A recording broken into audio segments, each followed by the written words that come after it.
All right. There he is, the one and only David Furones. How you feeling, my man? You feeling good?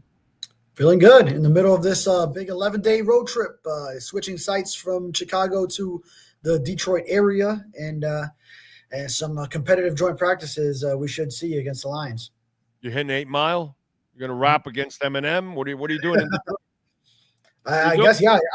I got to go hit up 8 Mile. You're going to build a car? What are you doing in Detroit, bro? What are you doing? Come on. I gotta at least get a picture of a road sign that says 8 Mile, whether it's on a highway or something, just to show I was out here. I did that one time with on a heat road trip in January out here on a Milwaukee and Detroit trip, because that's what Ira Winterman would give me, of course. So when I was his backup that year, and hanging out with Shandell Richardson over here. Good dude. Good dude. Yeah, I remember that. Yeah, and the Dolphins played the Lions a couple of years back too. I got to check out a Michigan game that time, the night before, Michigan and Michigan State, the Saturday night before. So that was pretty cool.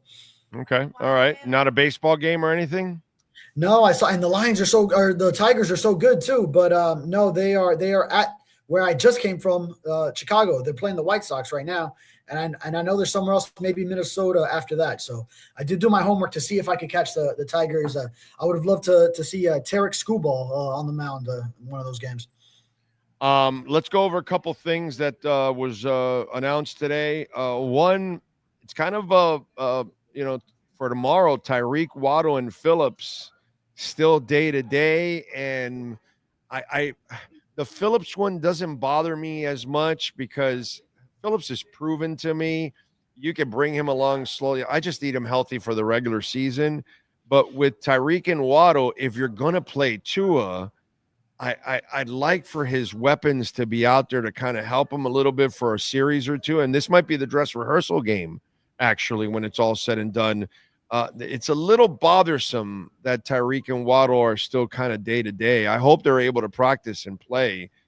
At least practice. I'd rather them practice this week than even play in the game almost. Yeah. Now, here's the thing. In Mike McDaniel's tenure, he has never played starters in more than one preseason game. Like each time, Tua just gets one game. So if you go by that precedent, then he already had that one game. Now he's still leaving it open, and even said that he would still consider possibly playing him in another one. He always kind of just leaves it right up until that last moment before these preseason games. But I agree with you. I would have liked for if Tua was only going to play one, I would have liked for it to be with Tyreek and with Jalen Waddle, because we know it's such a big thing. I mean, they've played together a bunch. We know that much, but it's just after last year, you have the whole Tua and Tyreek relationship thing. I wanted them to get some reps. They have to replenish, reignite what they had previously, those first 2 years together, when that connection wasn't there last season. I know it's a big byproduct of not running the ball effectively, and that's the huge emphasis this year. But I did want to see them get some preseason work in together, which Tua could not get with them that opener against the Bears. So I still would like to see it, but if not, then they've had plenty of work, obviously, in their first 3 years together and 4 years with Tua with Jalen Waddle. I wouldn't be surprised if Tua and Tyreek don't play tomorrow, because according to the coach, they played poker for 4 hours. They may have sore asses. Yeah. Okay, your asses may be too sore to play tomorrow. So I don't know. They may have bed sores, seat sores on their asses or something by tomorrow. I mean, 4 hours playing poker. Man, that's and Tyreek was already dealing with the oblique injury, so I mean that's nearby too on the body. I don't know, now you start to worry. And by the way, hasn't Tyreek lost enough money with kids and women? Oh God! I'm sorry. I had to go there. Poker for 4 hours. I mean, that's Tyreek. How do you know he's not winning? How do you not know he's not taking their money? I'm just gonna guess, bro. I'm just going to guess that in the mental game of poker and all that Tua might be the guy that might have a little bit more of an edge on Tyreek. I'm just going to guess. Well, Tyreek is a pathological liar. So he bluffs for a living. He does this in his sleep. But that's the problem, that he's bluffing and he's lying, because that's. But eventually he's got to have the cards. So yeah, exactly. But with Tua, you just don't know because he can really like just kind of hide it from you completely. You really won't be able to figure it out. You know what I'm saying? So I don't know. I'd give Tua the edge in a poker game between those two. Somehow or another, I think Tua's kids picked up an extra toy or something from Tyreek here from that poker game. From Uncle Rick. Yeah, from Uncle Reek. All right, dude, can you come up with a better lie? Seriously, Miami Dolphins. Like Chris Myrick was out of football for 3 years. You threw him right into the mix. Darren Waller, you were already in great physical shape. That's what everybody was bragging about. So don't give me that. And you got him in time that you had practices without pads. That's when you put Darren Waller. And now you're telling us, oh, I don't want his first practices out of retirement, which is 1 year, to be scrimmages, and we're talking about a proven player. These are all bold-faced lies. He's in shape. So he's either injured or psychologically something's going on, dude.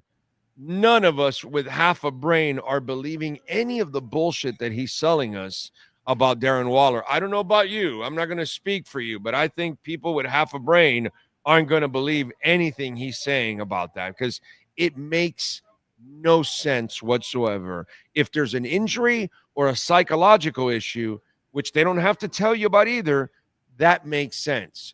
But what you're telling me makes absolutely no sense. So the ball is in your court. Yeah, that's a tough one to unpack. It was 1 year. If you think about it, Bradley Chubb, while he not retired, he also did not play last year. So there's another example of someone. Now he was ramping up to play and was on the verge of being activated, but yeah, he ultimately did not play all last season. And Jalen Phillips was playing until he got hurt, until he got leg whipped. So, and those are vital players to your team this year. They were last year, etc. So yeah, you just don't know it with Darren Waller. I mean, we barely know him here. We've only spoken to him the one time when he was introduced. Obviously, we can't get to him now while he's on PUP, and we see him doing some workouts on the side. He was jogging around one of the sessions where it was just the Dolphins practicing at Hallis Hall in northwest Illinois, northwest of Chicago. In Illinois. You mean Drew Rosenhaus hasn't given us any insight on that elaborate Channel 7 segment that he has there? He did say he'll be ready for the season. But yeah, it is perplexing because even if it's you don't put him in the joint practice against the Lions, because I do agree you don't want to just throw him into that. You do have to get him acclimated, but you could still have him do individual work on the side. He could still progress to the point of starting to come back into the practice setting and or the individual drills. Position. Yeah. Or individual drills, not individual on the side. He could run the positional with the tight ends. Yes. Mm-hmm. The positional drills. So, you could at some point get him incorporated into that, but Mike McDaniel does not feel this is the correct time, and he's using the joint practice as the reason right now. But might be something worth asking him is specifically why he can't do more individual drills, work with his tight ends when it's the portions of the joint practice that are just the Dolphins. Why wasn't he out there at the beginning of camp when you didn't have pads on? You had him signed. He was under contract at that time. That's exactly when you were supposed to ease him in. That's what you need to ask him. Why didn't you ease him in when you didn't have pads and you don't have the excuses that you're putting up now? And now, why isn't he at least doing all the individual drills with all the tight ends? Why isn't he running routes and catching? If you don't want him doing one-on-ones against another team, that's understandable. But why isn't he just running routes and catching and everything from everybody else? What's going on? Because, dude, everything you're telling us is a bold-faced lie, bro. It's just a bold-faced lie because it doesn't make sense whatsoever what you're telling us. Because you had the chance to ease him in. You chose not to ease him in. And go look at his IG. The shit that he was doing was way more what's it called? Aggressive. Strenuous. Yeah. Mm-hmm. Yeah, strenuous and aggressive than the beginning of training camp when you're running around without pads, bro. Give me a break, dude. I'm not buying any of this, dude. I'm just not. I call it complete bullshit. Just come up with a better lie, dude. That's all I would say. Just a better lie. That's a terrible lie. It's just a bad. I wonder if the PUP designation is at this rate a plan forward to start the season on PUP. Let them have the first 4 games.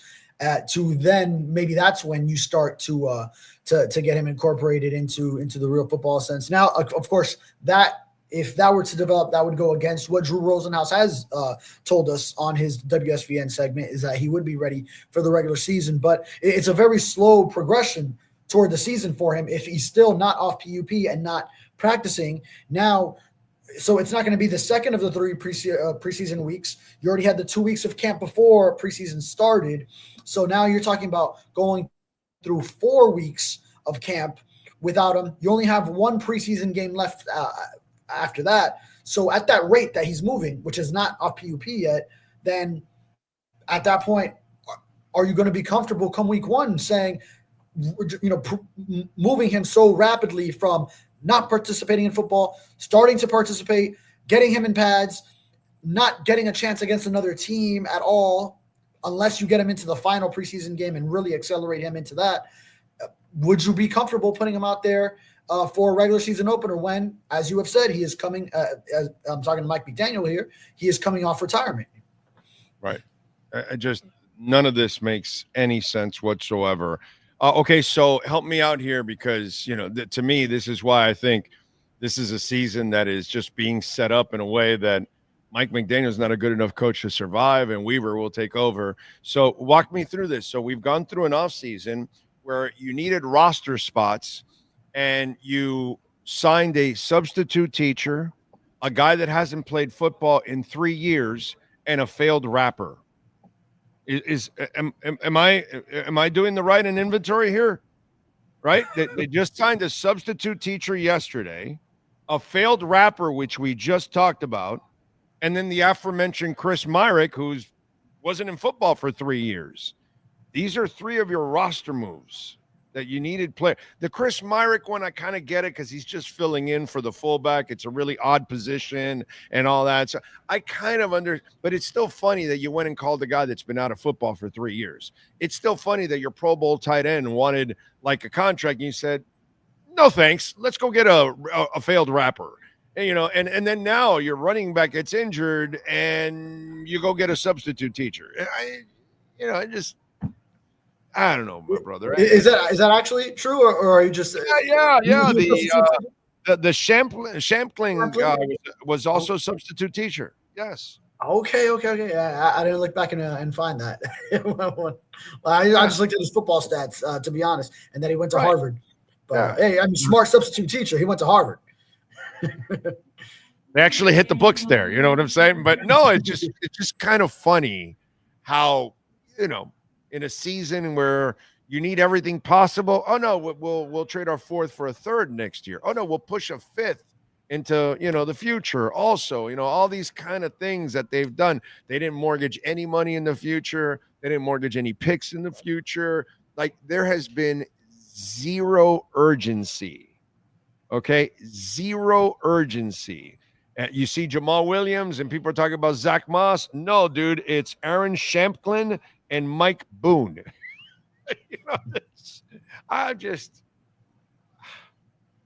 just telling you, dude, this is I put it to my nosy and it don't smell so rosy what's going on here. And it just kind of feels like they're kind of setting this whole thing up because they want to make that change, baby, as Michael Jackson would say. But go ahead. Your thoughts on these moves and others. Yeah, I wouldn't go as far as thinking they're out to make a change or in the it's in the works already. I just don't think that's how people in this building operate. At least the ones at the top who are making these decisions. So really, what didn't they try to tank a few years back and then the coach didn't get it? Yeah, that was problematic. The same people you're telling me would not do that, didn't they do that? Okay. They wanted to. Not everyone was on the same page. No, they did it.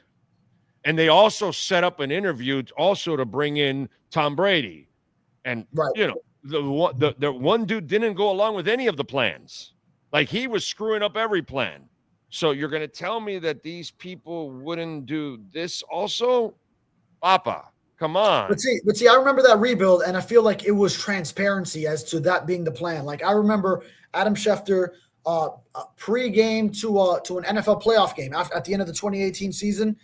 It was like the big breaking news is Adam Schefter was on ESPN saying the Miami Dolphins are preparing next season to put themselves in position for the number 1 pick. And it was like, oh, okay, we get it. They're tanking. It was like from the beginning, like way before the 2019 season even was coming into fruition.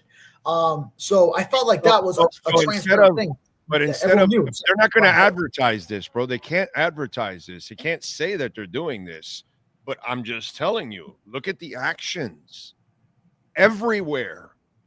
Where did you sign any big free agents? No, you didn't even. James Daniels is not a big free agent. He's a second-tier free agent. He's a lower second-tier free agent that you signed overall. You didn't go for any big free agents. You didn't go for any big trades. You traded back for picks for the future. You did nothing. And when your Pro Bowl tight end that your quarterback desperately needs has outplayed his contract and wants it, and you don't want to commit to his future, well, wait a minute. If it works in his offense, why wouldn't you commit to his future? I'm sorry. Wait a minute. Hold on a second. This tight end worked in McDaniel's system. He went to the Pro Bowl. And if you're going to keep McDaniel around next year and the year out, well, why wouldn't you give him the extension? Weird. Please, just show me where in this offseason there's a true commitment to trying to win this year. Please show me that. Well, I point to a few in the Jonnu Smith and Jalen Ramsey deals, which once you weren't going to pay Jonnu, you had to trade him, and you knew you had to trade Jalen Ramsey. They still came and got a Pro Bowl caliber player and a safety in Minkah Fitzpatrick, and they didn't. And sure, that was the return that the Steelers were trying to get off of, but then they didn't go and turn that into a flip of someone else, and they did guarantee him some of the money that they're going for. Zach Sealer, but they could get out of it next. But they could get out of it next year, and they saved themselves $6 million. They still do need flexibility. They need to maintain some flexibility. But that deal, hold on a second. But that deal got them $6 million in savings, and they got a pick for the future. That wasn't a do it now deal. That was a deal that set them up fiscally more responsible and gave them a pick for the future. But that pick is barely anything. It's not like this. The switch of Jason, the switch of the 2 DBs, it's a wash.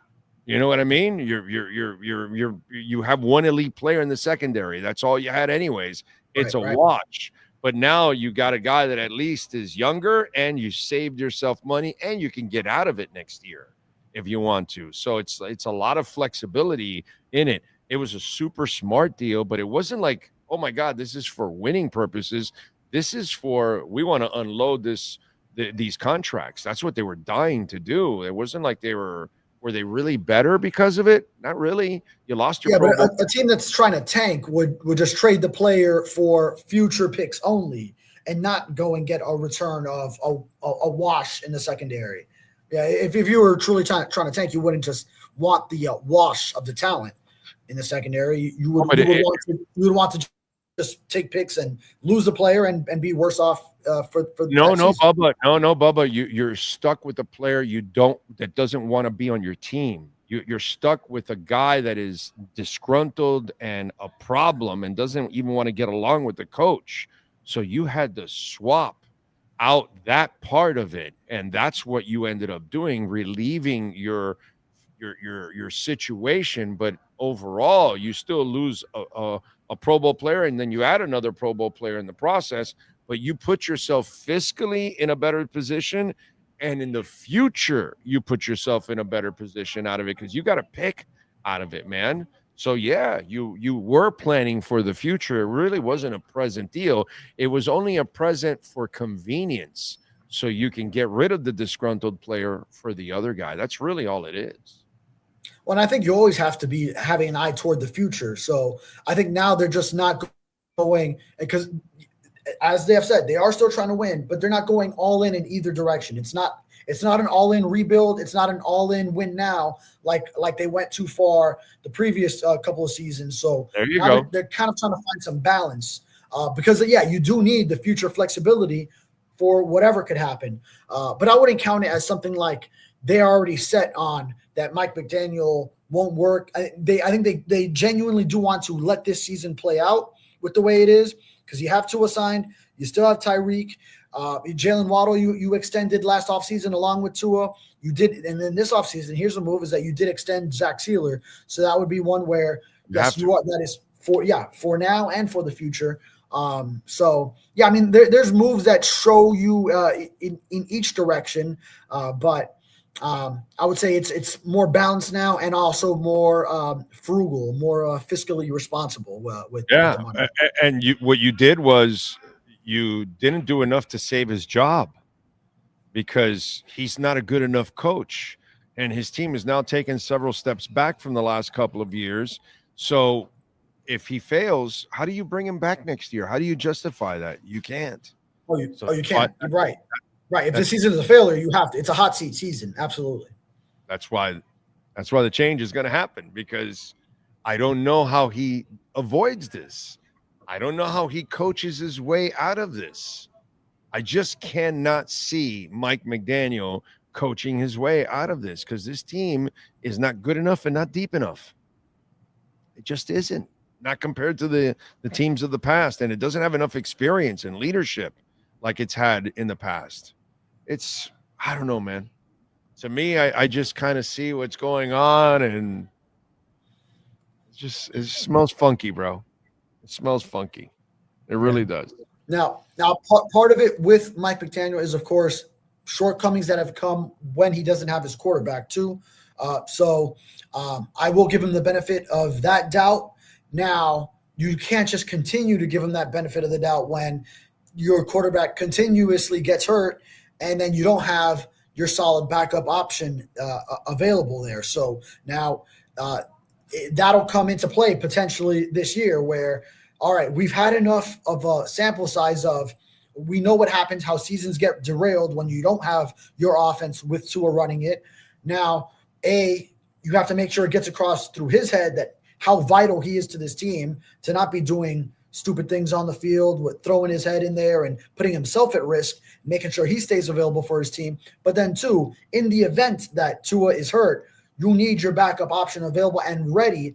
And then this is where that decision on Zach Wilson being the targeted prospect that they wanted as Tua's backup, the calculated target, who is more of a project than a proven veteran, experienced, known to be reliable backup quarterback, that's where it would come into play, because now you no longer have that excuse. You've had enough of a sample of Tua getting hurt. You've got to have the guy that backs him up. And if Zach Wilson doesn't come through in that case, and maybe Tua doesn't ever even get hurt and doesn't allow it to happen, but one of those two things need to happen so that the Dolphins have a successful season. Otherwise, then yeah, you're out of excuses at that point.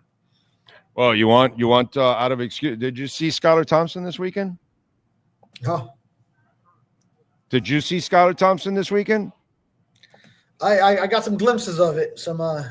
20 of 28, 233 yards, 3 touchdowns, no interceptions, 132 quarterback rating.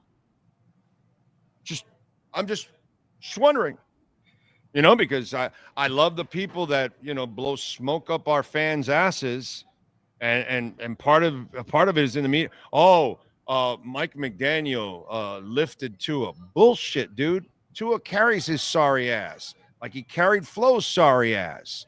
because both of them are they're both inconsistent. They both don't know what the hell they're doing, and he wins and throws more touchdowns and less interceptions with both of those idiots. And when you give him real coaching like Saban, you will win a national title. So what I keep mentioning to people is that guy has proven over and over again he doesn't know how to prepare quarterbacks. None of his backups are ever ready. Now, this is only one preseason game, but do you remember Skylar Thompson playing this well once in the preseason? This well? I don't remember having 233 yards, 3 touchdowns, no interceptions, 20 of 28. That's clean. If Skylar Thompson starts to play well in Pittsburgh, better than he played here, that becomes an even bigger indictment. Oh, by the way, did you not see that Mike McDaniel also struggled to get plays in again this week? So, yeah, that again doesn't help the young quarterbacks that you're trying. I can't even blame everything on Zach Wilson or on Ewers. You know, I just can't blame everything on Zach. I mean, maybe he doesn't have the guy around him to teach him everything that he needs, and that's why he is Zach Wilson. And Quinn Ewers, I actually think his outing was better than people think because there were several drops, and if they hang on to those balls, it might have looked a little better for the kid. Unfortunately, he screwed up with the fumbles and all that, but he actually played a little better than what it looks. Unfortunately, but I get it. But again, I think they have the wrong guy to prepare the quarterbacks. And this Skylar Thompson thing better be an aberration because then it proves that maybe it's not the front office. What the front office has to do is fix their damn coaches and get the right coach because the first guy couldn't build an offensive staff. And this guy, I don't even know if he knows how to design an offense, to be quite honest. He can design a play. I don't know about an offense. Well, I do remember Skylar Thompson putting up some good preseason outings. I don't know if it was that good, but definitely I recall, was it the Eagles game, his rookie year, where he was lighting it up, throwing to Eric Ezukama, and that was the connection. Last year, although it was kind of more like who wouldn't lose the preseason quarterback battle, but Mike White. You could tell in that preseason finale against the Buccaneers when it was between Skylar Thompson and Mike White, you knew, okay, that was when it was settled. It's Skylar for sure.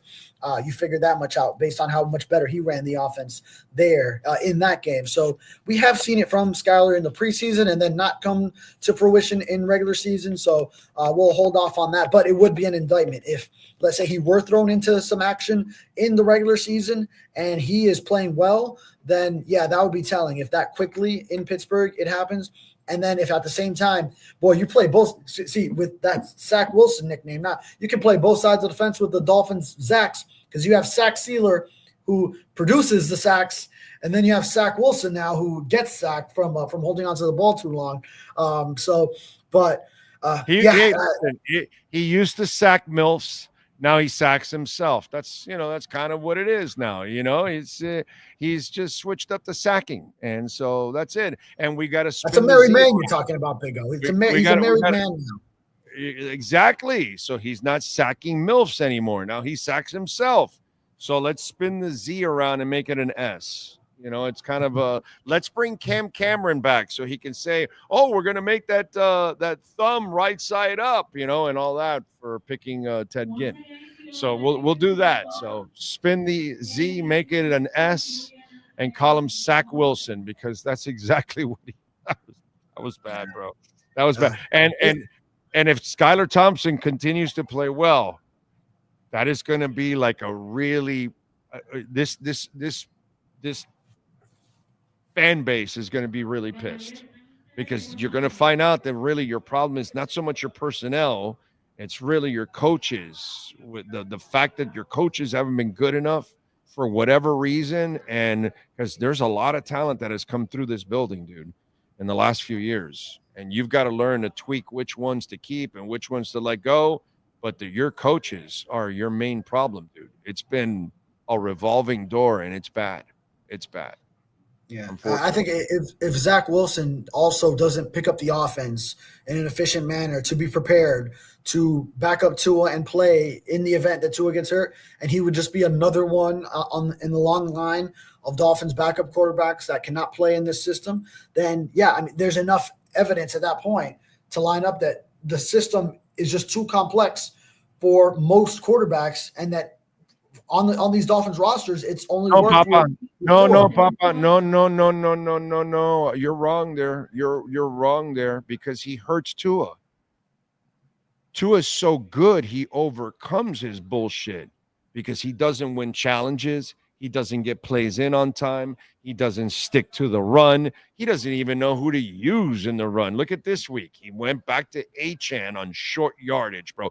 Even Tyreek, who's not the brightest bulb in the chandelier, he knows that Achan's not a short yardage back.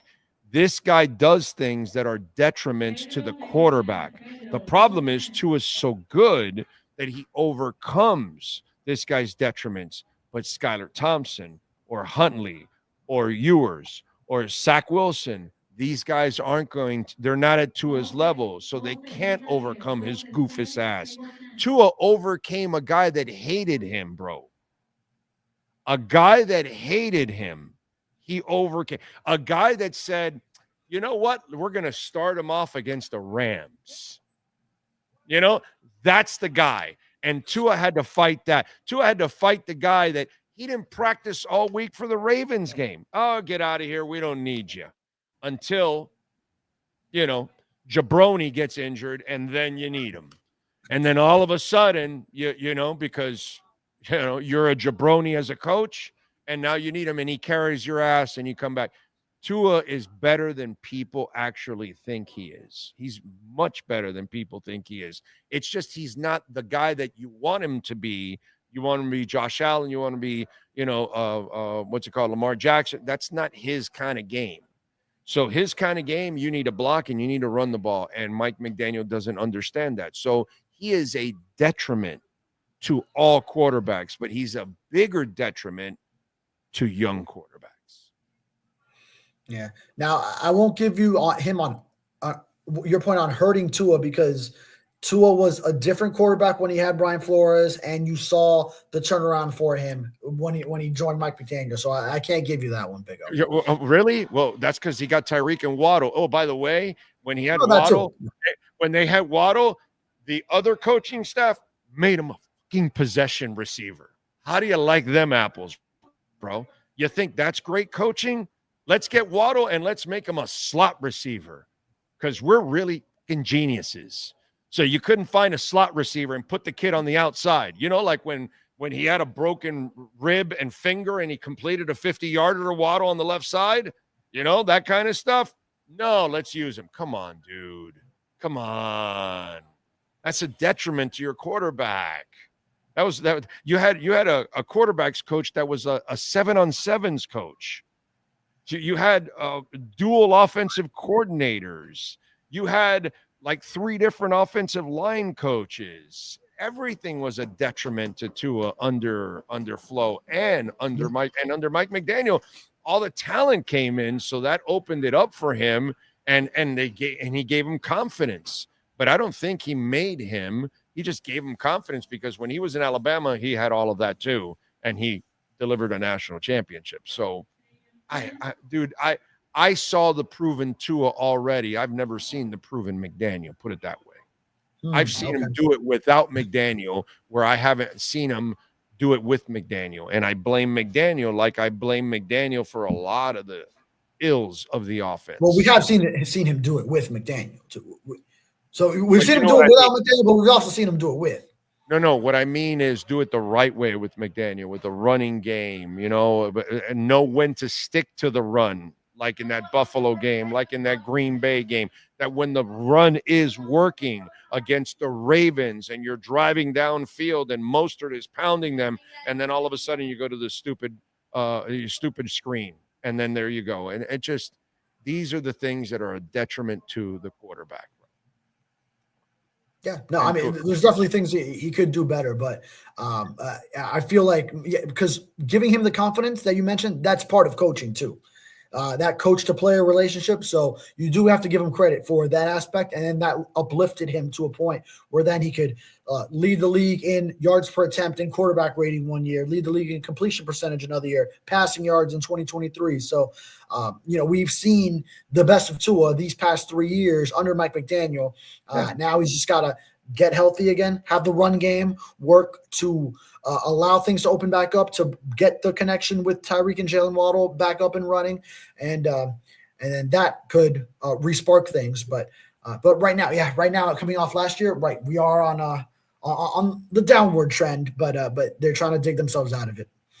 All right, what do you got going on, Bubba, before the practices start over the next 2 days? Because obviously there's one Detroit Lion that you saw Poupart put out. His counterpart in Detroit said, Grant Stewart, about facing the Dolphins. It says, I don't know if they're ready. I'm going to keep it stacked. I've played at a lot of places and played against that team last year and at joint practices against that team twice when I was in Tampa. I don't know if they practice how we practice. I'm excited to see our guys for sure, and I'm excited to get out there and do something against somebody else who doesn't know every in and out of what we're doing. Yeah, I think that speaks to the perception around the league. And the Bears, I think, in that joint practice Friday, they went in with, all right, we're going to bully them and see how they respond. And that was outside of the practice regulations. So I don't think you should ever be practicing like that. Turn it into an actual physical. I got to tell you guys, I got to tell all you writers out there about this. That's a bunch of horse shit you guys are writing. It's a bunch of horse. What do you guys talk about the Panthers? Because everybody says they're dirty. And I'm glad. But I'm glad. That's where and by the way, Teron Armstead talked about the whole Brooks thing and with Dodson, and they got that he wanted him to take him to the ground like they were doing on the other side of the field. You know what, bro? Here's where I tell Teron Armstead and the defense, no, that's not your fight. Why didn't the offense respond to the Bears? Oh, you're taking our guys down. So why didn't a guard explode on a linebacker and run right his ass over? Or why didn't a guard or a tackle or somebody or the center come out and run a DB or a safety over and tell them, F you? You want to do that? We're going to do that too.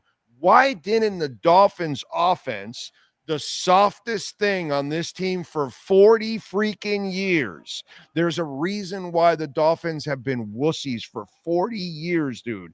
Yes, they've had tough players like Tim Bowens and Zach Thomas and Randy Starks, and they got tough guys now like Zach Sealer, and I know Grant's going to be tough, and I know Chubb's a tough sumbitch and all that, but their team overall is a bunch of softies, and they fold in every cheap moment and every big moment for 40 years because I've watched it.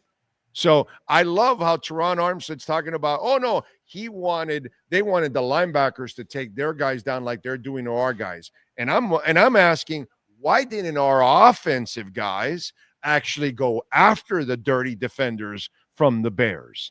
That's what should happen, okay? Because I love that people hate the Panthers because they play through every whistle, bell, horn, whatever the hell goes on in any sport, they play right through it. And everybody knows that when you play the Panthers, you're going to get your ass kicked. Why is it that nobody ever thinks about the Miami Dolphins the same way?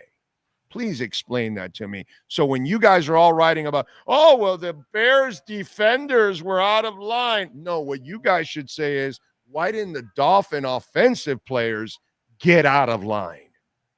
Okay, because that's how you stop those assholes from doing that, by putting them in their place.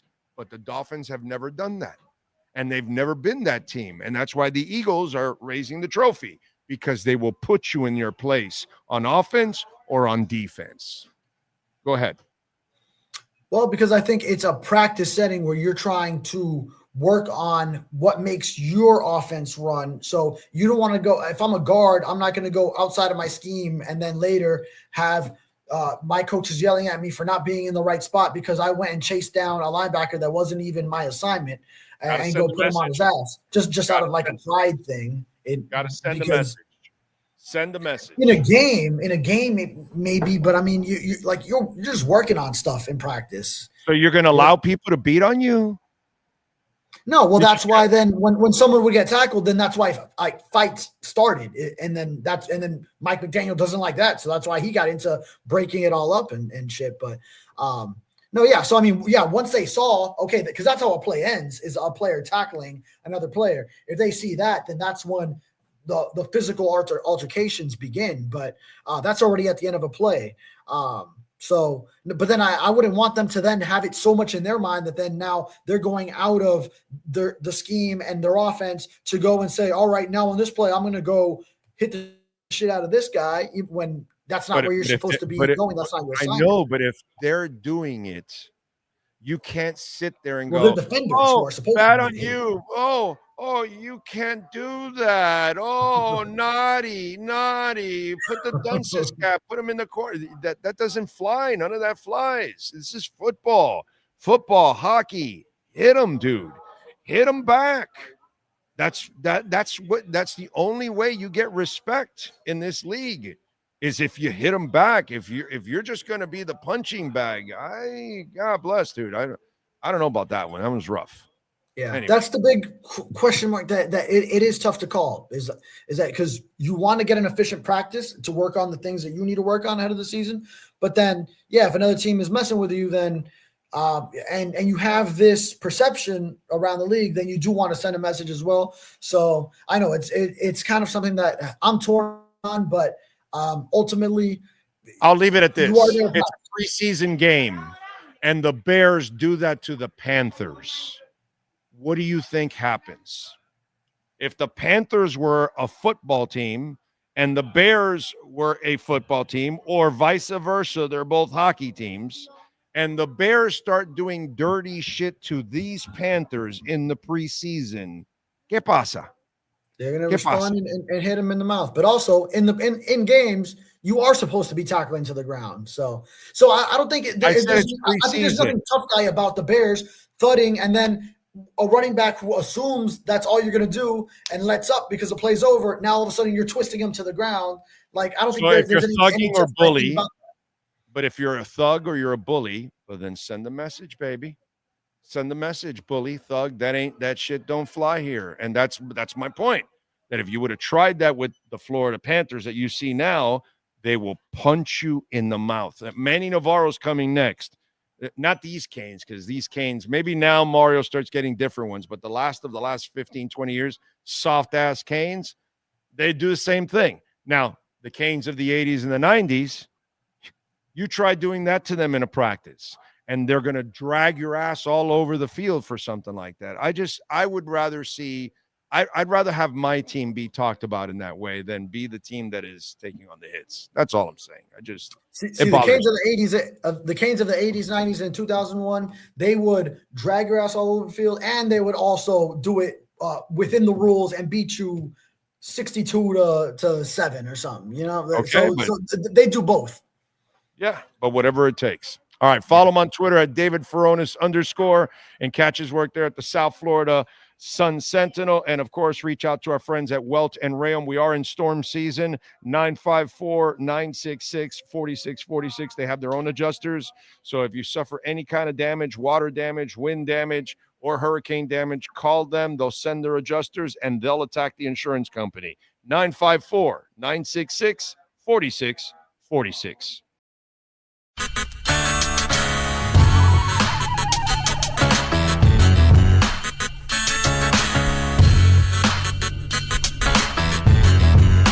This is the Big O Show.